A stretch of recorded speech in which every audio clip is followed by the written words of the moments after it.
In this video, we are going to talk about the Dialectical Behavior Therapy, or DBT skills training module that is devoted to developing emotion regulation.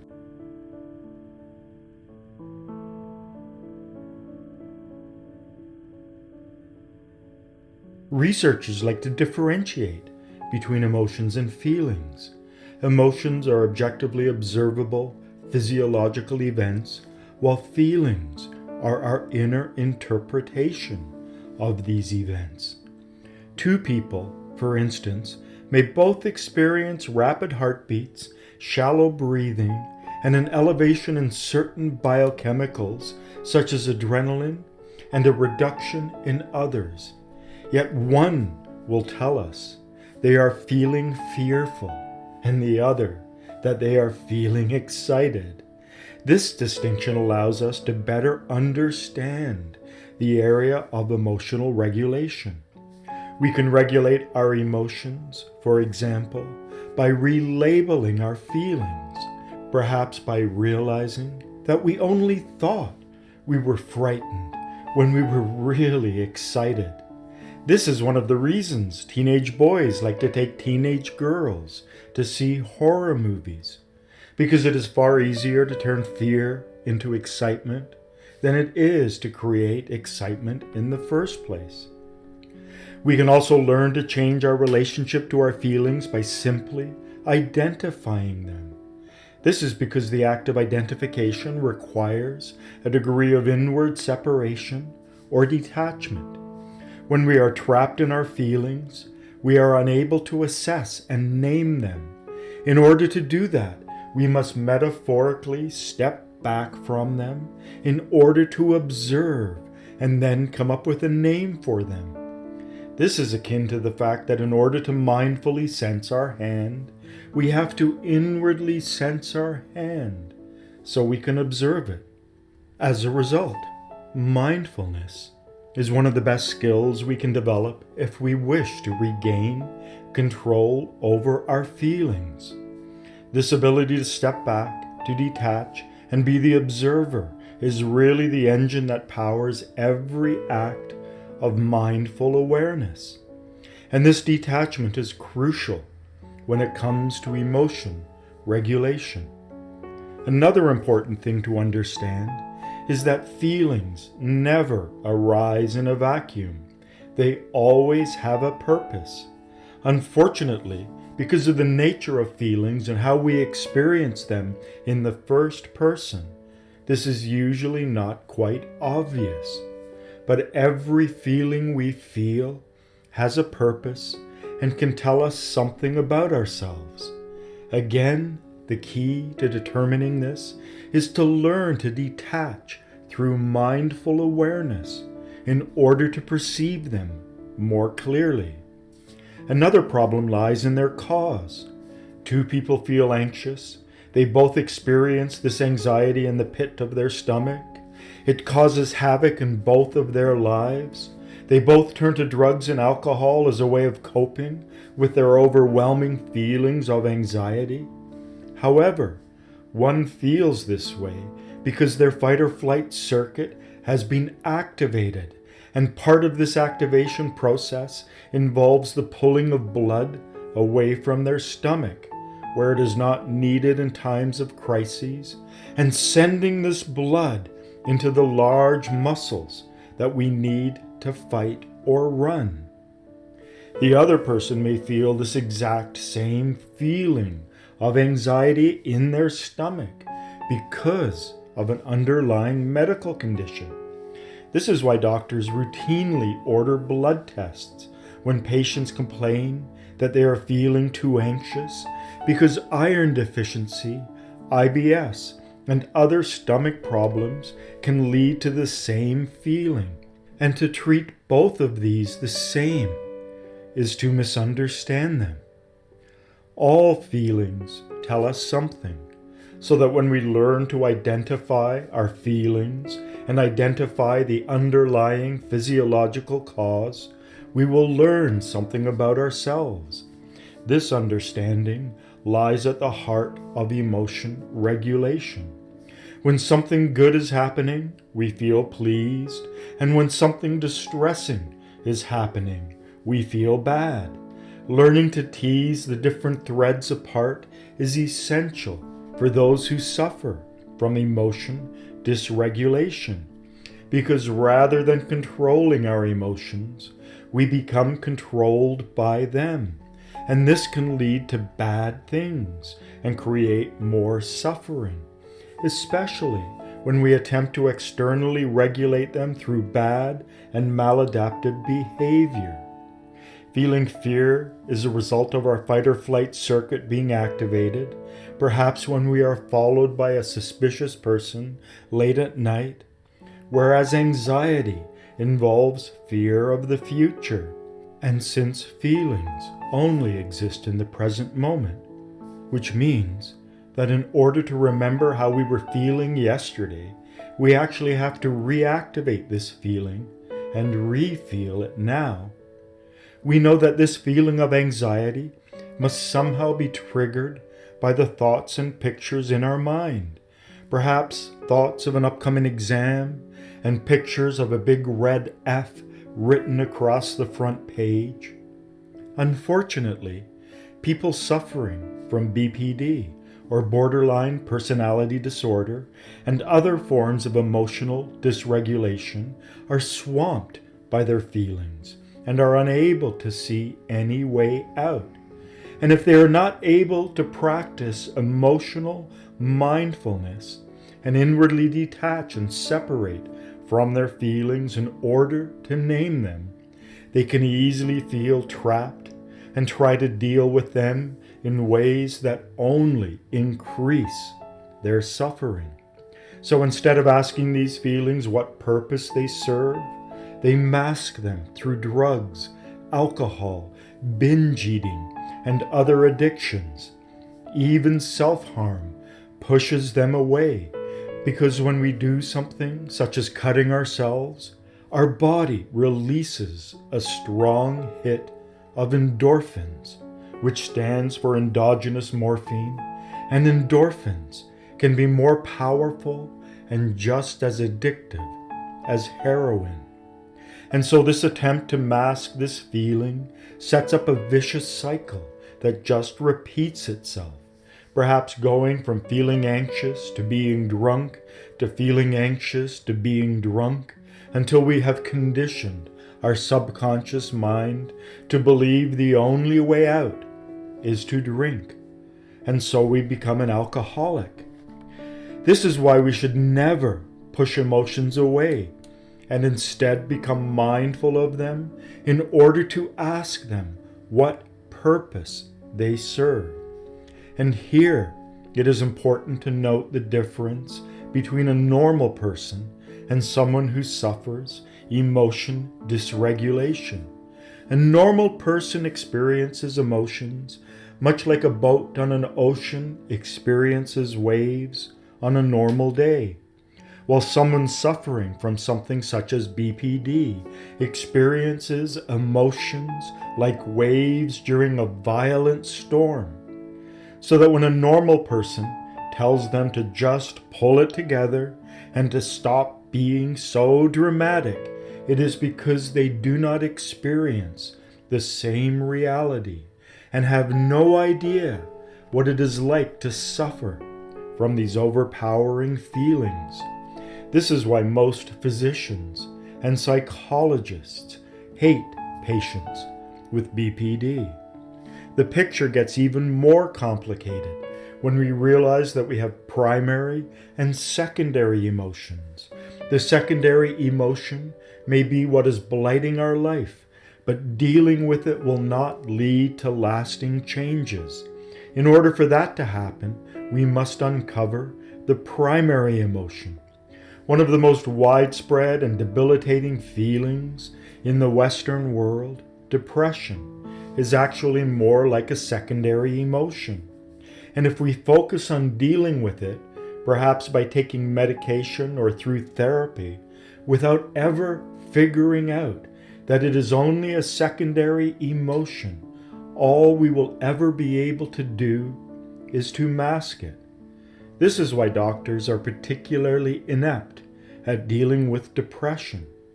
Under the current standard of medical care, GPs schedule approximately 7 minutes for every client. And since it can take hours to determine the underlying primary emotion, it is much easier to quickly write out a prescription for Prozac and play with the doses of various medications rather than do time-consuming therapies. And here, it is very important to understand that depression can actually be a protective emotion. It is nature's pressure release valve. If we get our car stuck in mud and continue to hold our foot down on the accelerator, we will quickly blow the engine. Though if we succumb to depression, if we give in to this feeling, we take our foot off the pedal and will not do any lasting damage to the engine. It can get even more complex. We can be anxious about an upcoming event.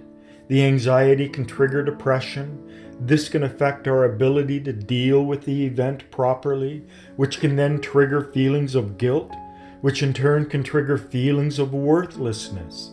And if we deal with the secondary emotions and not the real cause, this can be like replacing our tires and brake pads when we really need to figure out where we are leaking brake fluid. Unfortunately, for those who suffer from BPD and other forms of emotion dysregulation, their feelings can be so pervasive and so complex, and sometimes something that has gone on for so long, it may seem insoluble. And this in turn can lead to feelings of hopelessness and despair, feelings that are all too familiar for those of us who suffer from these conditions. This is why suicide and thoughts of suicide can be so appealing, because there does not appear to be any hope or end in sight. This is why borderline personality disorder is the second most deadly form of mental illness, the most deadly being anorexia, because 10% of those suffering from BPD will take their own lives because they just cannot handle being swamped by wave after wave of toxic emotions. Emotion regulation skills. Those who suffer from borderline personality disorder or who are suicidal feel overwhelmed by their emotions. And there is one crucial concept necessary to understand about emotions. Contrary to what some say, there are no bad or useless emotions. Emotions only become bad and destructive when they become trapped and metaphorically frozen within us. Every emotion we feel has meaning and intelligence. They are like thoughts of the heart and can reveal so much if we listen to them and understand why we are experiencing them. The emotion regulation skills lie at the heart of dialectical behavior therapy and contribute to its effectiveness, while mindfulness skills show us a way out and how to support and sustain these emotion regulation skills. Dr. Marsha Linehan, the founder of DBT, outlined 10 skills that we can use to help us regain control over our emotions. 1. We must first recognize our emotions and perhaps even name them. 2. We must overcome the barriers and obstacles that prevent us from experiencing healthy emotions. 3. We must reduce our physical vulnerability. 4. We must reduce our cognitive vulnerability. That is, those thoughts that can prop up and inflame emotions. 5. We must learn how to increase positive emotions. 6. We must learn how to be mindful of our emotions without judging them or ourselves. 7. We must expose ourselves to emotions instead of trying to ignore them. 8. We must practice summoning up the opposite emotions. 9. We must learn to surf our urges and ride them out rather than giving in to them. 10. We must learn problem-solving skills. Another educator who works with DBT, Lisa Dietz, has added further shading to the first skill, that of recognizing and naming them. Dietz says that it is also important to figure out the story of each particular emotion. And this involves 1. Determining what caused or prompted the emotion. 2. Then analyzing and interpreting that event. 3. Followed by becoming mindful of the physiological symptoms or sensations this emotion provokes in our body. 4. Then understanding what this is saying to us and what action this emotion is really urging us to take. 5. Followed by taking that action. And 6. Finishing by naming the emotion. This is why it is important to realize that emotions do not arise from nowhere and that they are all triggered by specific events and have a meaning and purpose. In effect, taking a hidden subconscious process and bringing it into our conscious awareness so that we can effectively deal with it in a healthy and harmonious fashion. The story of emotion. Determine the cause. Every emotion can be traced back to a trigger. However, most of us exist in a mindless state most of the time and lack any real mindful awareness.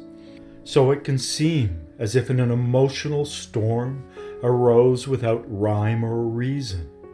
Here, a therapist can be very handy simply by asking question after question that expands our awareness and understanding of the trigger event. And if the problem emotion is a secondary emotion such as depression that arose as a result of a primary emotion such as anger, the two might not seem as if they are linked until we explore them with the light of mindful awareness. So we might feel depressed because we were angry that someone let us down. Analyze and interpret this cause. This can seem like guessing and even making a judgment, something that is contrary to the rules of mindfulness. Did we get angry because someone accidentally cut us off in traffic, or was their action intentional?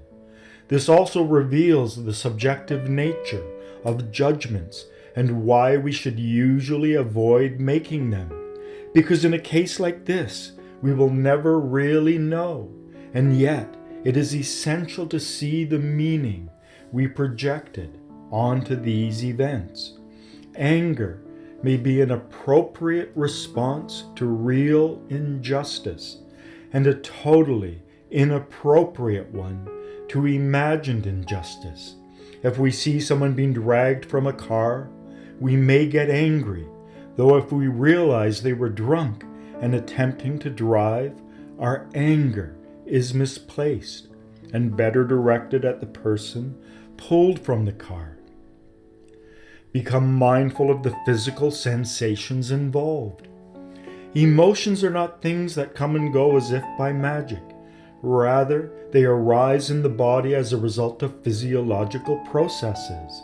A broken heart can cause as much pain as a heart attack, and there is a direct connection between emotions and physical sensations.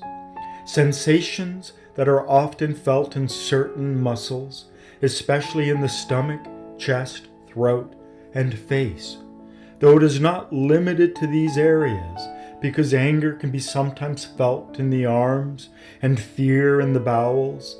Shame can be felt in the flushing of the skin in the face, and betrayal in the eyes and tear ducts. In uncovering the story of emotions, it is important to listen to our body and become as mindful as we can of those places where we sense specific emotions, so that if we feel anger, say in the tensing of muscles in our jaw, we can counteract this at the physiological level by relaxing these muscles with full, mindful intent. Become aware of what action the emotion is urging you to do. Emotions are messages that create urges to do something. Perhaps to lash out, run away, scream, hurt ourselves, and even do dangerous things, such as driving fast or engaging in reckless behavior. And while they do not always lead to such drastic behaviors, because they sometimes remain as repressed thoughts and impulses, knowing what these urges are, bringing them into the light of conscious awareness, can be very revealing. This is especially true if there is a gap between what they are urging us to do and what we actually end up doing, because the hope of changing lies within this gap. Become aware of what you actually do. At first, a seemingly insignificant wedge may exist between these urges and our actions, but over time and with practice, we can make the gap between these two grow bigger, and by doing so, we can stop being so mechanical and machine-like. We can stop being such a slave to these urges and begin to regain some control over ourselves and our lives. If we can do this with one urge, perhaps between anger and the urge to scream and verbally lash out, this mastery can be extended to other urges, so that we end up controlling our responses rather than be controlled by these blind urges. Finish by naming the emotion. We can also learn to change our relationship to our feelings by simply identifying them. This is because the act of identification requires a degree of inward separation or detachment. When we are trapped in our feelings, we are unable to assess and name them. In order to do that, we must metaphorically step back from them in order to observe and then come up with a name for them. This is akin to the fact that in order to mindfully sense our hand, we have to inwardly separate from our hand so we can observe it. As a result, mindfulness is one of the best skills we can develop if we wish to retain control over our feelings. This ability to step back, to detach, and be the observer is really the engine that powers every act of mindful awareness.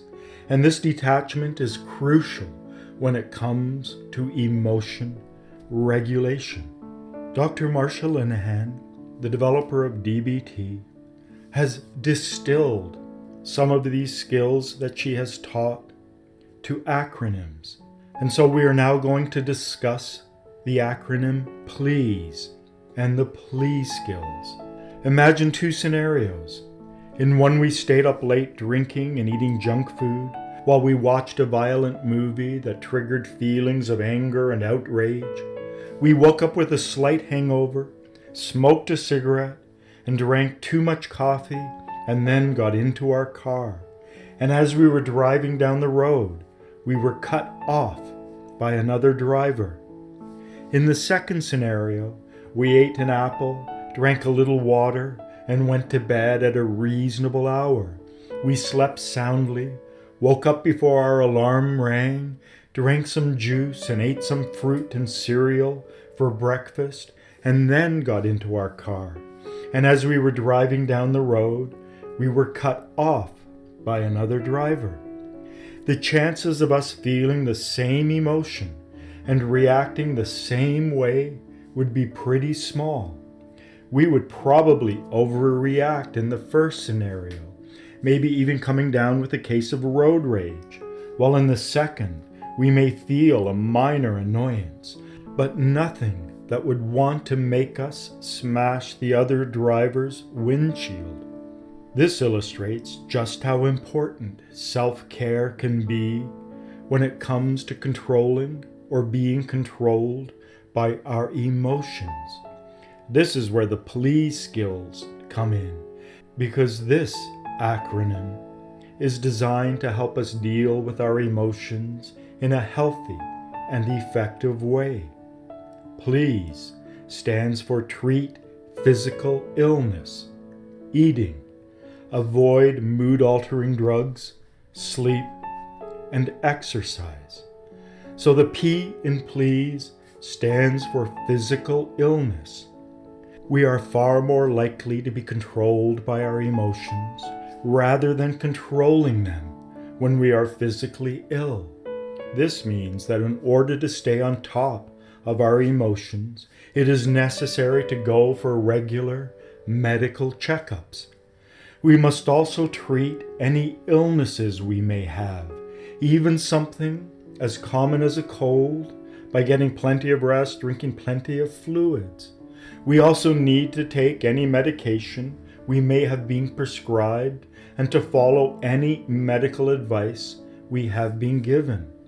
After all, we just have to go to any emergency department and look at the people waiting for help to see the negative effect that being physically ill can have on our emotions.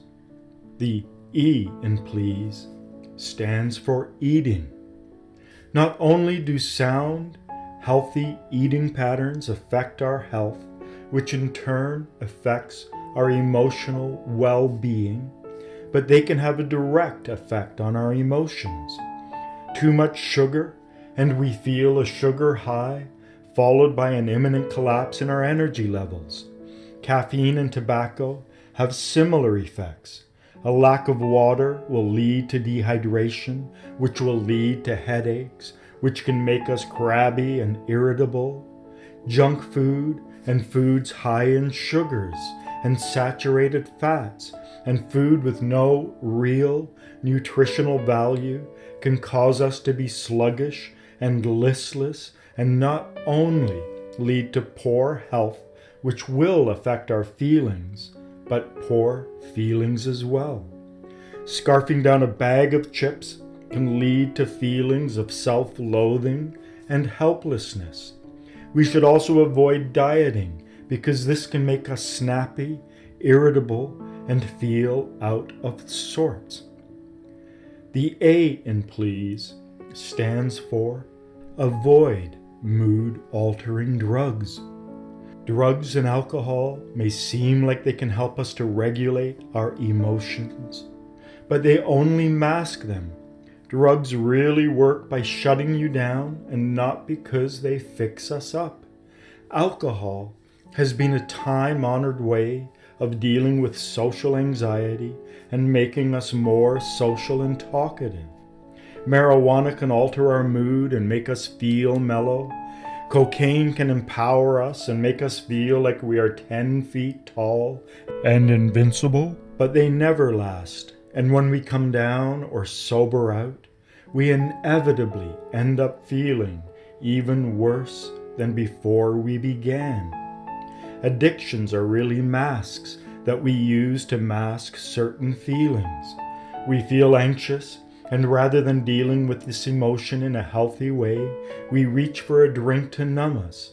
We feel depressed and filled with self-loathing and smoke some marijuana in order to surround ourselves in a clouded haze so things do not seem so bad, until the effects wear off and those old emotions arise once more and we reach out to these substances, when it is better to confront those feelings than to mask them and attempt to understand them so that we can begin to heal them and deal with them in a healthy, life-affirming fashion. Doing something like figuring out the story of our depression to heal instead of mask it. The S of please stands for sleep. If you have ever suffered from insomnia and did not sleep well one night, you will know how this can detrimentally affect your ability to cope and lead you to being overwhelmed by negative feelings. Getting enough sleep can be as simple as going to bed early or as complex as following the rules of sleep hygiene. These rules may involve only using your bedroom for sleeping and sex, which means no bedtime reading or looking at your phone. It can also involve a routine such as taking a warm bath, because the body naturally calms down as we cool down. Also making sure that you do not exercise or eat a big meal before bed. Avoid caffeine from mid-afternoon because caffeine has a 5-hour half-life, so drinking a cup of coffee at 5 p.m.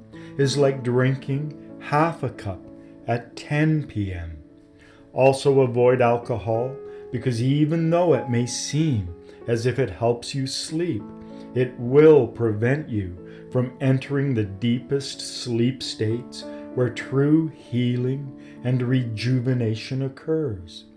Try to dim your lights and avoid staring at bright screens in the hour before bed, because light disturbs the ability of our brain to produce the biochemicals needed for sleep. Maybe even listen to a relaxation recording or engage in progressive muscle relaxation techniques. If your problem is waking up in the middle of the night, perhaps you should avoid drinking any liquids for a few hours before you go to bed, especially if you wake up because you need to go to the toilet, and even making sure that you cannot see your clock from where you are sleeping, because knowing you only have 2 more hours until your alarm rings can make you feel even more helpless as you watch the minutes tick by. If problems persist, talk to your doctor. Pick up a book about healthy sleeping habits or research this online and experiment to see what works for you. Finally, the E in please stands for exercise. Numerous studies prove that exercise not only improves our physical health, but also our mental health. A good, solid aerobic exercise routine done for 20 minutes at least 5 times a week has been shown to have a powerful antidepressant effect. The key is to do it consistently. Exercise also improves our confidence, self-esteem, appetite, and metabolic rate. It also has certain detoxification and cleansing effects and allows us to sweat out toxins and waste products that would otherwise stay in our system. And by strengthening our body, it strengthens our spirit and makes us better able to cope with the ups and downs of life. It also gives us a sense of mastery and accomplishment, and as long as it is not done too close to bedtime, helps us to sleep better at night. The next set of emotion regulation skills falls under the name Build Mastery. Often, our lives can feel overwhelming, and we can focus far too much on our faults and limitations and be far too critical of ourselves. It is far too easy to dwell on our failures and overlook our successes, especially since it is easier to fall back than it is to step forward. And all too often, We walk around feeling like broken failures as a result. Therefore, it is important to build mastery and to engage in certain activities simply because they will give us a sense of accomplishment. And while building mastery involves goals and tasks, the real aim is to generate a certain feeling and to reinforce this feeling every day and over time. It is important to feel productive and to feel as if we have accomplished something, however small and insignificant it may seem. It can even be something as simple as doing the dishes each day or making the bed, especially if the dishes tend to pile up and the bed never seems to get made. The key is not to make it too daunting. So rather than resolving to learn a new language, resolve instead to learn 5 new words a day. One of the keys to this skill is making sure that we do at least one thing a day that gives us this feeling of mastery in order to generate the proper kind of positive emotions we need and to begin to tip the balance away from feelings of hopelessness and despair. Also recognize that this should never become something else that we use to beat ourselves up with. So the goal is not to actually master something, and if we fail, to then beat ourselves up over this failure, but to create positive feelings and then reinforce these feelings on a daily basis. Another strategy is to practice what they call opposite to emotion. Negative feelings do not exist in isolation and are more like one end of a seesaw and are always connected with a positive feeling. This is the nature of dialectics. Happiness is connected with sadness, love with anger, peace with fear, joy with despair. Here the key lies in being mindful and able to notice and name what we are currently feeling. Emotions can be like a prison, and if we are unable to see the bars that imprison us, we will never be able to escape. And so realizing that we are trapped in anger, fear, or despair is the first step in breaking free from these emotions. The second step involves knowing that we can actually generate positive emotions through our actions and metaphorically tip the seesaw towards them and gain control over our emotions. The Russian theater director Konstantin Stanislavski realized that if he wanted to get actors to express certain emotions when they were on stage, he simply had to get them to move in a way that conveyed these emotions, and that when his actors did this, they actually began to really feel these emotions and were no longer just pretending. Now this takes practice and mindful awareness, but if we pay attention to the way we walk when we are depressed, we will realize that we are holding this feeling in our body and the way we are moving. Perhaps we hunch our shoulders a little and almost seem to drag our feet. But if we recall what it is like to walk when we are feeling joyful, perhaps remembering that there was a spring in our step and a smile on our face, and we then begin mimicking the bodily movements and postures associated with this feeling of joy, we will actually begin to re-experience it. One of the most effective ways of changing our feelings is through dancing. So close the curtains, put on some uplifting music, and start summoning this feeling as we move around the room. Smiling has also proved very effective. And here it is important to note that there are two forms of smiling.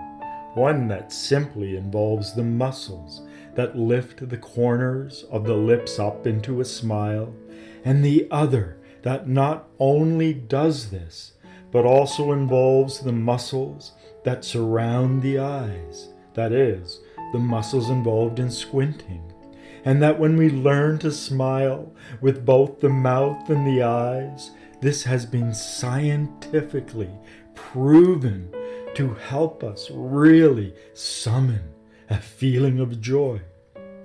Another thing we can do is urge surfing. This is a form of radical acceptance, a mindful practice that involves just accepting that we are feeling a particularly painful emotion or urge without giving into it, pushing it away, magnifying it, or attempting to mask it with any kind of risky behavior. It requires a strong degree of detachment and an ability to accept this emotion without judging it. Normally, we get so caught up in emotions that they sweep us away like a torrential storm.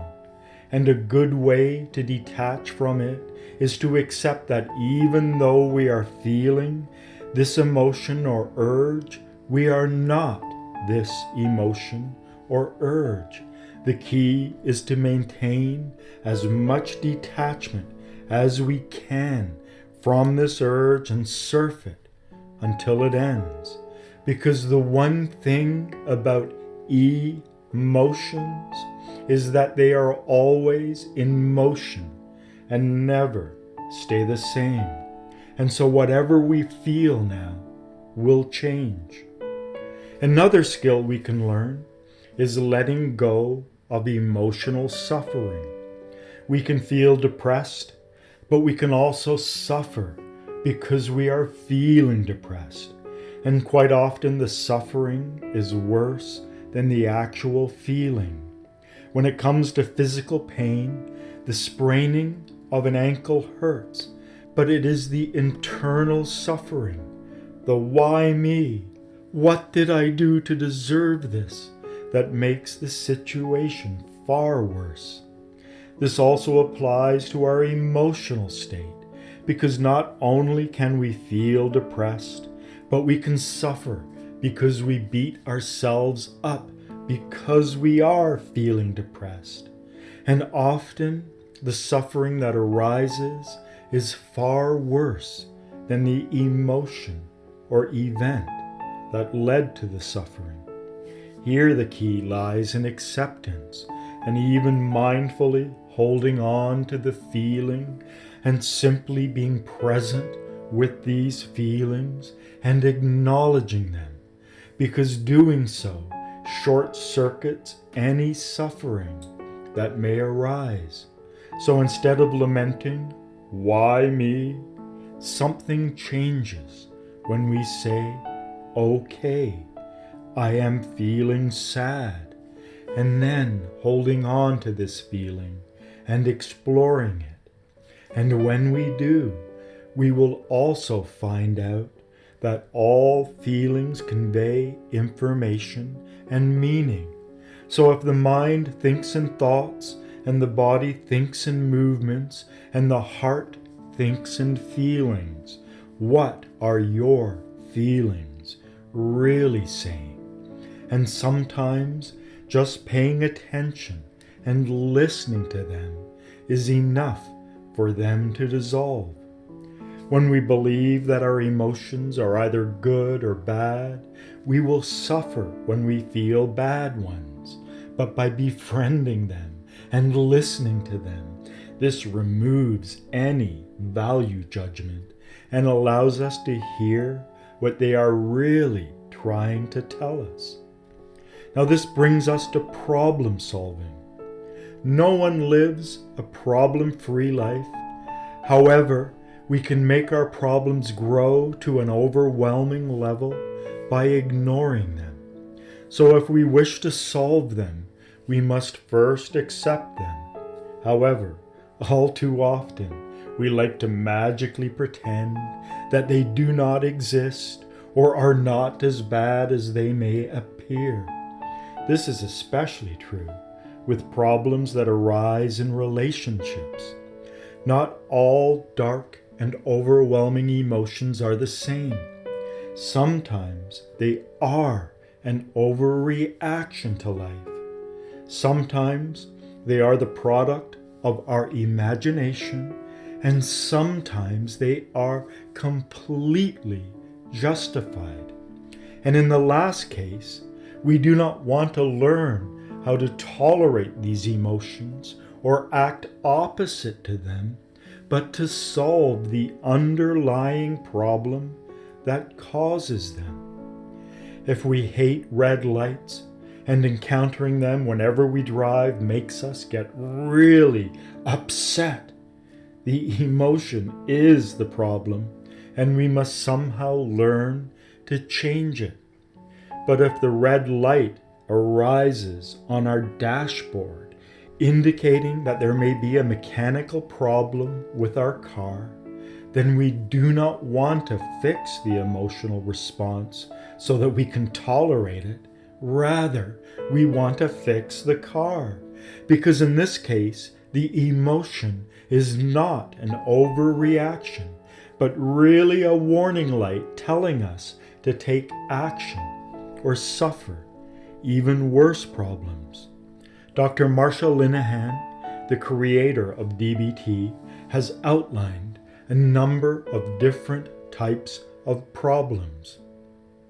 There are problems that arise from situations or people that we cannot avoid, perhaps a ruthless boss or a nasty teacher, and we need our paycheck to survive or the course in order to graduate. There are problems that arise from situations or people that we try to avoid, especially if avoiding them interferes with our life. Perhaps avoiding family gatherings because we do not want to see one particular person, or we walk to school because the brakes on our bike don't work. Then there are one-time problem situations. Perhaps an accident causes the traffic to back up and we have an important event to attend. Then there are problematic situations that occur over and over, such as not getting enough sleep or doing poorly on tests. Then there are problems that arise because we continually engage in destructive or ineffective behaviors. Perhaps we drink too much, always miss appointments, or never hand assignments in on time.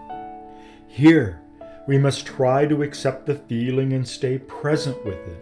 So we must not lament how unfair our life is, but to explore the feeling and ask it what it is telling us.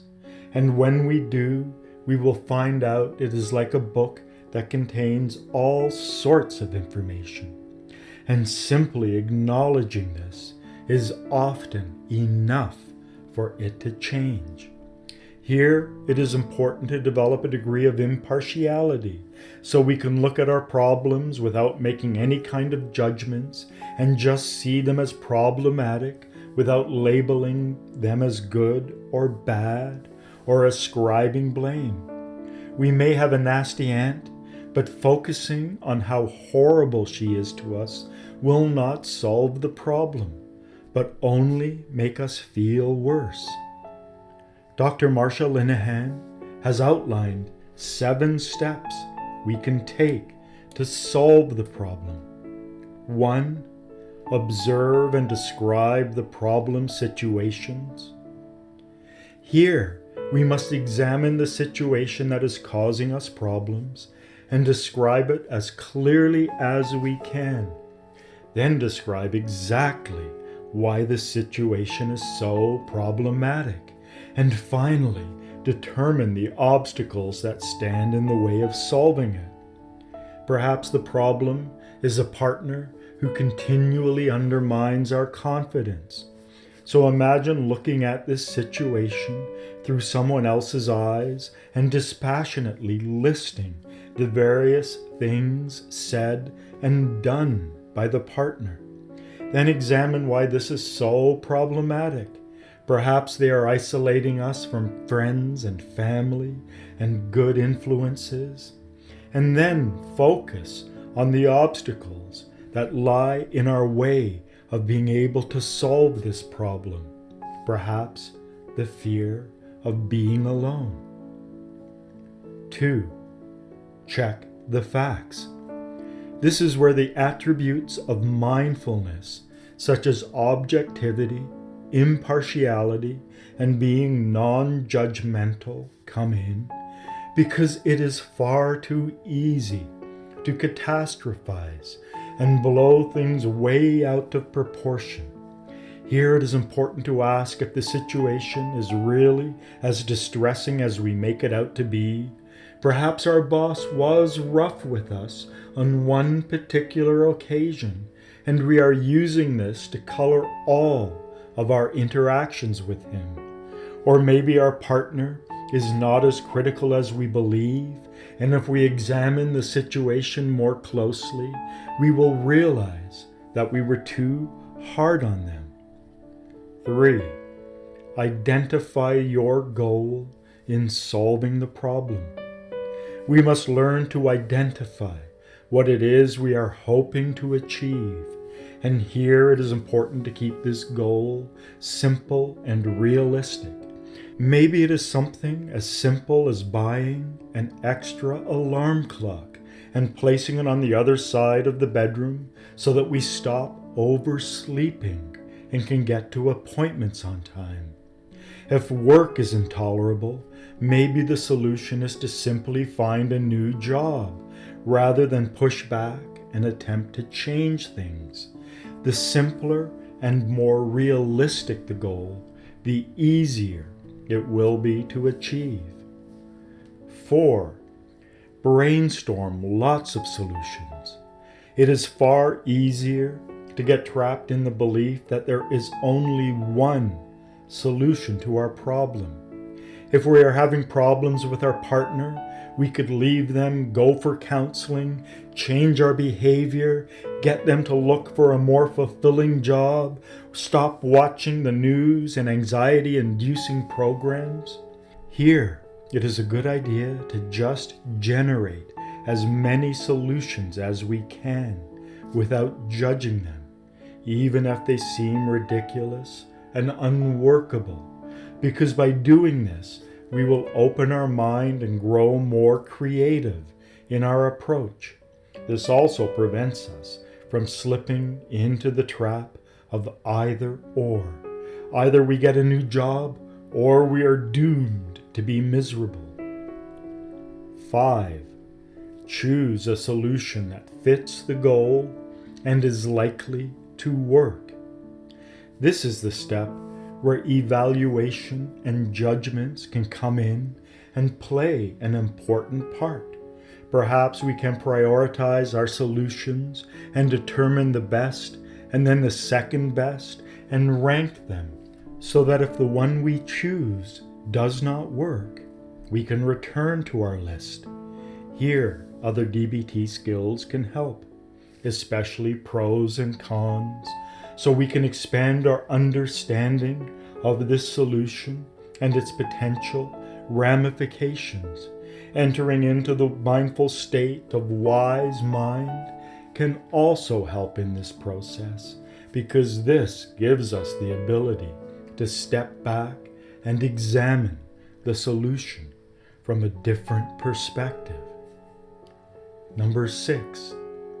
Put the solution into action. This, obviously, is the most important step, because without taking action, nothing will change.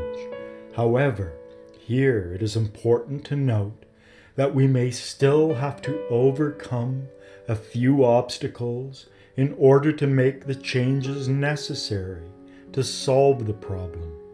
The two biggest being fear and inertia. Often, we may be fearful of what others may think, and even fearful that it may work and things really will change. It may also be hard to summon the motivation required because it is always easiest to do nothing. And yet if we do nothing, nothing will change. And lastly, number 7, evaluate the results of implementing the solution. It is also important to actually take the time and analyze the results. Did it work? Were we looking at the solution through rose-colored glasses? Did we encounter any obstacles? Did it lead to unexpected results?